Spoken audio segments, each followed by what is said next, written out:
कल एक स्टूडेंट का कमेंट आया और बोले कि सर बायोलॉजी में ना बहुत सारे चैनल हैं जो प्रैक्टिस करवाते हैं, लेकिन उनके सारे क्वेश्चंस ना वही घिसे पिटे होते हैं, इजी इजी क्वेश्चंस होते हैं। तो आप कुछ ऐसा करो, इंपॉर्टेंट एमसीक्यू का सीरीज लाओ, तो बिल्कुल आपको टेंशन लेने की जरूरत नहीं है। लाइव साइंस ट्यूटोरियल में आपके लिए आ गया है बायोलॉजी का इंपॉर्टेंट प्रैक्टिस सीरीज, और ये है पार्ट 1, सॉरी पार्ट 2। अगर आपने पार्ट 1 नहीं देखा है तो अभी जाके देख ले, ठीक है। ये पार्ट 2 में आपका बहुत बहुत स्वागत है ना।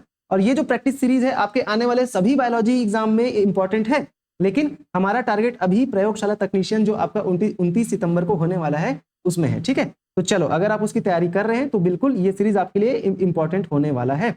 और मैं एक बात और बता दूं, अभी तक आपने हमारा टेस्ट सीरीज प्रयोगशाला तकनीशियन के लिए जो टेस्ट सीरीज हमने लॉन्च किया है वो नहीं लिया है, तो अभी जाकर ले ले। यहाँ पर नंबर पे आप कॉल भी कर सकते हैं और हमारे वेबसाइट से भी आप जाकर ले सकते हैं। ऑफर क्या है? ऑफर अभी भी चल रहा है, 49 रुपए में आपको 10 फुल लेंथ टेस्ट दिया जा रहा है। और ये जो पैटर्न है टेस्ट का वो एग्जैक्ट आपके एग्जाम के पैटर्न पर है, सारे सिलेबस इसमें कवर किया जा रहा है टेस्ट के थ्रू, ठीक है। चलो, आप टेलीग्राम चैनल भी फॉलो कर लें, सारे अपडेट्स वहां से मिल जाएंगे, लिंक में डिस्क्रिप्शन में लिंक दिया हुआ है ना। और लाइव साइंस ट्यूटोरियल वेबसाइट से आपको बहुत सारे और अपडेट्स मिल जाएंगे, चैनल को आप सब्सक्राइब कर लें, ठीक है। चलो, यहाँ पर अगर आप हमारे वेबसाइट में जाते हैं तो आपको 3 कोर्सेस मिलेंगे।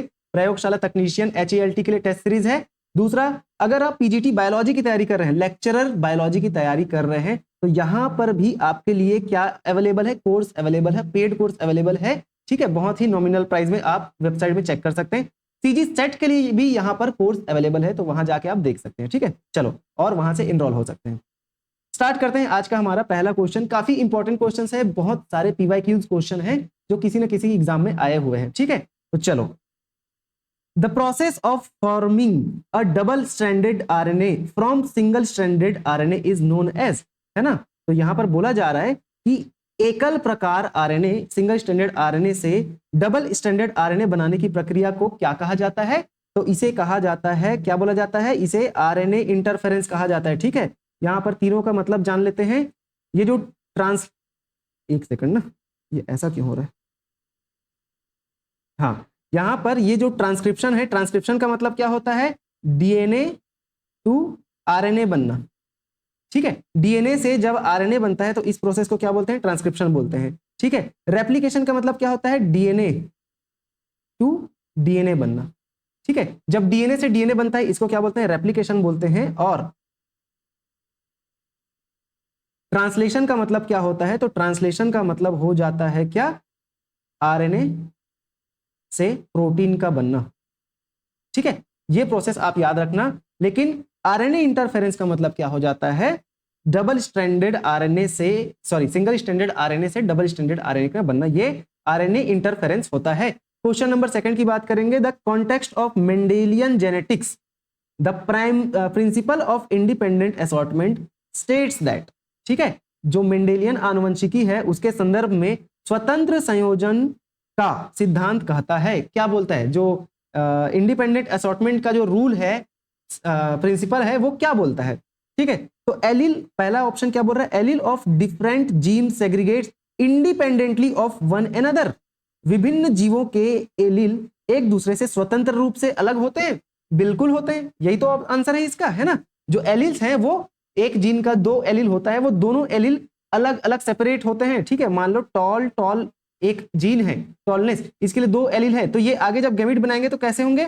एक कैपिटल टॉल और दूसरा भी कैपिटल टॉल, ऐसे सेग्रीगेट हो रहे हैं इंडिपेंडेंटली। तो यही इसका आंसर हो जाएगा, दूसरा नहीं होगा। Dominant allele are always expressed, तो ऑलवेज वाला केस तो बिल्कुल नहीं आएगा। याद रखना, साइंस में या बायोलॉजी में कभी भी ऑलवेज वाला जो स्टेटमेंट रहेगा वो अधिकतर टाइम, हमेशा नहीं, लेकिन 90% केस में ऑलवेज वाला जो स्टेटमेंट होता है वो गलत होता है, ठीक है ना। क्योंकि कोई भी चीज ऑलवेज नहीं है ना, कुछ ना कुछ तो एक्सेप्शन पाया ही जाता है साइंस में, इसलिए ऑलवेज वाला स्टेटमेंट के गलत होने के चांसेस ज्यादा रहते हैं। यहां पर थर्ड स्टेटमेंट में भी यही बोला जा रहा है, the phenotypic ratio is always 9:3:3:1, ये भी गलत है भाई। जो अनुपात है, रेशियो है, वो 9:3:3:1, ये तो डाई हाइब्रिड का रेशियो होता है F2 में, है ना। लेकिन मोनोहाइब्रिड में अलग होता है, 3:1 होता है। तो हमेशा 9:3:3:1 रेशियो नहीं होता है, ये बात आप याद रखना, ठीक है। और genes located on the same chromosome are inherited together, तो ये भी इसका आंसर नहीं है, गलत हो जाएगा। ए आंसर है, क्या बोला जा रहा है? Allele of different genes segregate independently of one and other, ये इसका आंसर हो जाएगा। ठीक है, क्वेश्चन नंबर 3 की बात करेंगे। Which of the, easy question है question number 3, which of the following is the correct sequence of stages in the cell cycle. ठीक है, कोशिका चक्र में चरणों का सही क्रम निम्नलिखित में से कौन सा है। ठीक है, तो सेल साइकिल की अगर हम बात करते हैं तो इस तरीके से सेल साइकिल बनाते हैं अपन, यहां पर ऐसे बना दिए। तो सबसे पहले आता है G1 फेज, फिर आता है S, फिर G2 और फिर आता है M। तो याद रखना G1 जो फेज है वो सबसे बड़ा होता है, उसके बाद फिर S आता है, फिर G2 आता है, फिर जाके M। तो M स्मॉलेस्ट फेज, सबसे छोटी फेज कोशिका चक्र की, सेल साइकिल की, और G1 सबसे बड़ा फेज। तो अगर इसको हम ऐसे सीक्वेंस में भी लिखना चाहेंगे तो डिक्रीजिंग ऑर्डर में G1 सबसे बड़ा, फिर S, फिर G2, फिर आता है M फेज। ये ऑर्डर भी पूछ दिया जाता है, ये सीक्वेंस पूछ दिया जाता है कि बड़े से छोटे या छोटे से बड़े में, और सीक्वेंस भी पूछ दिया जाता है कि कैसे चलता है। तो पहला इसका आंसर हो जाएगा G1 S G2 M। और उसके बाद यहां पर साइटोकाइनिन भी आता है, M के बाद यहां पर साइटोकाइनेसिस, साइटोकाइनिन नहीं साइटोकाइनेसिस, M के बाद साइटोकाइनेसिस। ठीक है, साइटोकाइनेसिस मतलब क्या, डिवीजन ऑफ सेल, मतलब कि कोशिका का जो विभाजन है, साइटोप्लाज्म, सेल नहीं साइटोप्लाज्म। ठीक है, ठीक है, जो कोशिका द्रव्य का विभाजन है वही साइटोकाइनेसिस में होता है। ठीक है, फोर्थ क्वेश्चन की बात करेंगे। Which of the following is an example of plant hormone that regulates growth and development. तो इनमें से कौन सा जो हार्मोन है, प्लांट हार्मोन है, जो कि प्लांट के ग्रोथ और डेवलपमेंट को क्या करते हैं, रेगुलेट करते हैं। ठीक है, तो इंसुलिन तो भाई ह्यूमन में पाया जाने वाला, एनिमल्स में पाया जाने वाला हार्मोन है, जो क्या करता है, ब्लड में ग्लूकोज लेवल को मेंटेन करता है ना, blood glucose level, blood glucose को क्या करता है, ये रेगुलेट करता है, मेंटेन करता है। इथिलीन भी, हाँ इथिलीन बिल्कुल इसका आंसर है, जो कि ग्रोथ और डेवलपमेंट में हेल्प करता है, किसके में, प्लांट में, है ना, हमारे में नहीं पाया जाता। फिर कॉर्टिसोल तो एनिमल में पाया जाता है ना, और थायरॉक्सिन भी एनिमल में पाया जाता है। ठीक है, तो ये दोनों भी इसका आंसर नहीं होगा, पहला दूसरा तीसरा नहीं होगा, सॉरी पहला तीसरा और चौथा नहीं होगा, बी इसका आंसर हो जाता है क्या, इथिलीन प्लांट में पाया जाने वाला हार्मोन है। Question number 5, the Hardy Weinberg equilibrium principle assumes that. Hardy Weinberg का जो इक्विलिब्रियम प्रिंसिपल है वो क्या बोलता है, no mutation occurs in the population, जनसंख्या में कोई उत्परिवर्तन नहीं होता है। बिल्कुल हार्डी-विनबर्ग इक्विलिब्रियम यही बोलता है कि किसी भी पॉपुलेशन में म्यूटेशन नहीं होता है लंबे समय तक, ये बोलता है हार्डी-विनबर्ग इक्विलिब्रियम। इक्विलिब्रियम मतलब वही संतुलन बना है ना, तो म्यूटेशन नहीं होगा तो इक्विलिब्रियम तो बना ही रहेगा ना। ठीक है, individual migrates freely between population, ये नहीं होगा इसका answer. All alleles have equal chance of being inherited, ये भी नहीं होगा। और there is no selection pressure acting on the population, तो ये भी नहीं होगा। इसका आंसर क्या हो जाएगा, कोई भी म्यूटेशन नहीं होता है एक पॉपुलेशन में लंबे समय तक, ये हार्डी-विनबर्ग इक्विलिब्रियम बोलता है। Question number 6, in the structure of typical prokaryotic cell which of the following is absent. इनमें से कौन सा जो ऑर्गेनेल है वो प्रोकैरियोटिक सेल में नहीं पाया जाता। ये काफी इजी क्वेश्चन है ना, काफी इजी क्वेश्चन है ये। तो राइबोसोम तो भाई पाया जाता है, कौन सा राइबोसोम पाया जाता है प्रोकैरियोट में, 70S राइबोसोम पाया जाता है। राइबोसोम के दो टाइप होते हैं, 70S एंड 80S। ठीक है, तो यूकेरियोट में 80S पाया जाता है और यूकेरियोट में 70S भी पाया जाता है, लेकिन प्रोकैरियोट में सिर्फ और सिर्फ 70S राइबोसोम पाया जाता है। ठीक है, न्यूक्लियस बिल्कुल ये नहीं पाया जाता। ठीक है, न्यूक्लियस प्रोकैरियोट में नहीं पाया जाता। सेल वॉल तो पाया जाता है बिल्कुल, है ना, प्लाज्मा मेम्ब्रेन भी पाया जाता है, तो ये भी इसका आंसर नहीं होगा, ये भी नहीं होगा और पहला भी नहीं होगा। बी आंसर हो जाता है क्या, प्रोकैरियोटिक सेल में क्या प्रेजेंट होता है, क्या प्रेजेंट नहीं होता है, न्यूक्लियस प्रेजेंट नहीं होता है। ठीक है, न्यूक्लियर एनवलप नहीं होता है, तो उसका जेनेटिक मटेरियल साइटोप्लाज्म में ही, कोशिका द्रव्य में ही प्रेजेंट होता है। ठीक है, चलो 7वें नंबर की बात करेंगे। तो विच of the following protein is involve in muscle contraction. निम्नलिखित में से कौन सा प्रोटीन मांसपेशी संकुचन में शामिल होता है। ठीक है, आपका जो मसल ये जो मसल होता है उसके कॉन्ट्रैक्शन में कौन सा प्रोटीन शामिल होता है ना, कौन सा प्रोटीन, तो इसका आंसर हीमोग्लोबिन बिल्कुल नहीं, हीमोग्लोबिन तो आपके ब्लड में होता है। मायोसिन बिल्कुल, मायोसिन इसका आंसर हो जाता है। कोलेजन भी नहीं होगा, एक्टिन भी नहीं होगा, एक्टिन फिलामेंट नहीं होगा। मायोसिन प्रोटीन इंपॉर्टेंट होता है किसके लिए, आपके मसल के कॉन्ट्रैक्शन के लिए। ठीक है, 8th नंबर की बात करेंगे, which of the following is the correct sequence of steps in the process of DNA replication. ठीक है, डीएनए पुनरावृत्ति की प्रक्रिया में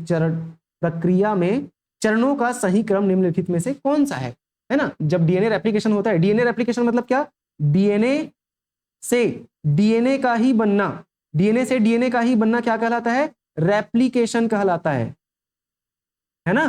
तो इस प्रोसेस का सही सीक्वेंस क्या है, तो 3 स्टेज में होता है। पहला आता है इनिशिएशन, फिर आता है इलोंगेशन, फिर आता है टर्मिनेशन। तो बिल्कुल फर्स्ट वाला ही इसका आंसर हो जाएगा। इलोंगेशन पहले नहीं होगा, टर्मिनेशन भी, भाई इनिशिएट ही नहीं हुआ है तो इलोंगेट कैसे होगा, और इलोंगेट नहीं हुआ है तो टर्मिनेट कैसे होगा। तो बिल्कुल इनिशिएशन के बाद इलोंगेशन आता है, फिर टर्मिनेशन आता है। ठीक है, अब अगले क्वेश्चन की बात करेंगे, 9th नंबर। In human genetics the term X linked recessive trait refers to, है ना। तो मानव आनुवंशिकी में एक्स लिंक्ड रेसेसिव लक्षण शब्द का क्या अर्थ है।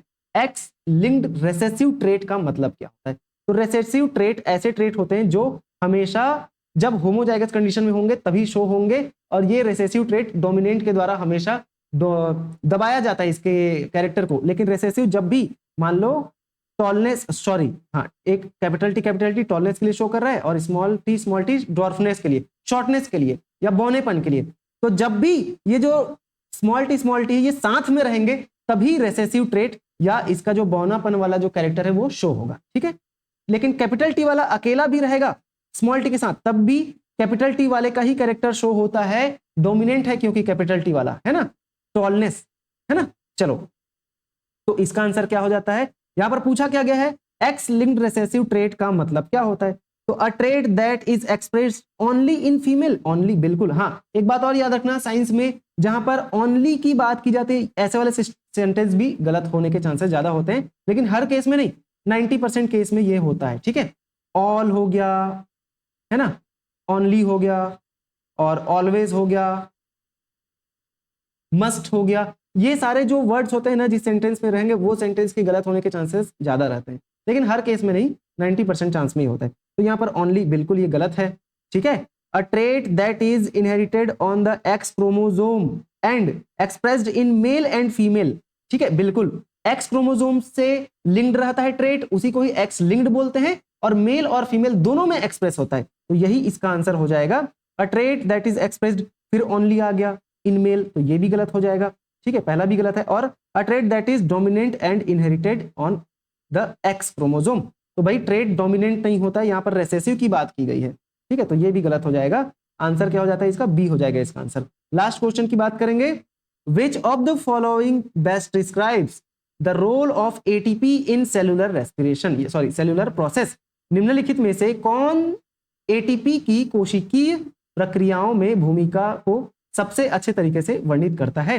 तो आप सभी को पता होगा एटीपी का मतलब क्या होता है, एडिनोसिन ट्राइफॉस्फेट, और ये करता क्या है, ये हमारी बॉडी में एनर्जी प्रोवाइड करता है। ठीक है, एटीपी, तो एनर्जी प्रोवाइड करने वाला सेंटेंस कहां पर लिखा है, पढ़ लेते हैं। एटीपी प्रोवाइड्स जेनेटिक इंफॉर्मेशन, बिल्कुल नहीं भाई, सेल में जेनेटिक इंफॉर्मेशन कौन देता है, डीएनए।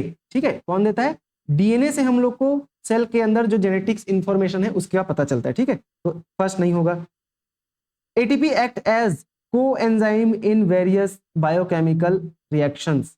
ठीक है, नहीं होगा ये भी आंसर, कोएंजाइम की तरह काम नहीं करता है ATP. ATP serve as the primary energy carrier, बिल्कुल एनर्जी कैरियर की तरह काम करता है एटीपी। ठीक है, तो ये इसका आंसर हो जाएगा। ATP functions as structural component of cell, बिल्कुल नहीं होगा इसका आंसर। तो आंसर क्या हो जाएगा, एटीपी जो है एनर्जी प्रोवाइड करता है हमारे सेल में, तो 30 का आंसर हो जाता है। चलो, इसके साथ आज का जो 10 क्वेश्चन का जो हमारा इंपॉर्टेंट प्रैक्टिस सीरीज का सेशन है यहीं पर समाप्त होता है। और आपको बता दूं, प्रयोगशाला तकनीशियन का टेस्ट सीरीज अभी भी आपके लिए वेट कर रहा है, ऑफर अभी जाके ले लो, नंबर पर कॉल कर सकते हो, या www.lifesciencetutorial.com पर जाकर भी आप टेस्ट सीरीज ज्वाइन कर सकते हैं। बहुत ही अच्छे क्वेश्चंस यहाँ पर आपको मिलेंगे।